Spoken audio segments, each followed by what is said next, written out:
છે. પ્રિયંકાબેન, પોલિટિક્સમાં આપના ગોડફાધર કોણ છે કે જેના લીધે આપ પોલિટિક્સમાં આવ્યા છો?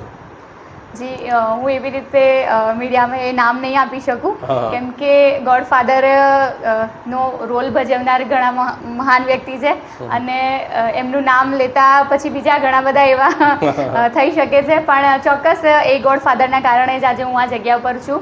તો એમનો એ ખૂબ ખૂબ આભાર છે. ટિકિટ મળી છે ત્યાંથી લઈને અત્યાર સુધી સાથે છે, ટિકિટ અપાવનાર પણ એ પોતે જ છે, એટલે એમનો ખૂબ ખૂબ આભાર.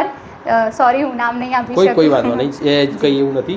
મેં તમને આ પ્રશ્ન એટલા માટે પૂછ્યો કરતું કે હાલની જે પરિસ્થિતિઓ છે એ પ્રમાણે વડગામની જે વિધાનસભા છે એની અંદર એક એજ્યુકેટેડ અને ઇફેક્ટિવ કહી શકાય કે જે પબ્લિક માસને અપીલ કરી શકે એ ફેસ તરીકે તમારી ચર્ચાઓ હવે પબ્લિકમાં થવા માંડી છે અને વિધાનસભા લગભગ 1.5 વર્ષની અંદર જ નજીક છે.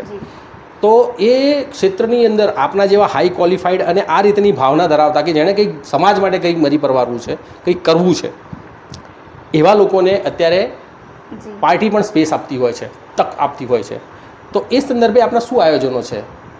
જી, અત્યારે તો હું એ વિષય ક્યારેય વિચાર્યો પણ નથી અને આગળ વિચારવાનું મને વિચારવા માટે જો મજબૂર કરશે તો મારા મતદારો છે, એટલે હું સૌથી મોટા મારા પોતાના જે ગણી શકાય તો એ મતદારો છે. મતદારોએ અત્યાર સુધી પણ મને મત આપી અને અહીં સુધી પહોંચાડી છે.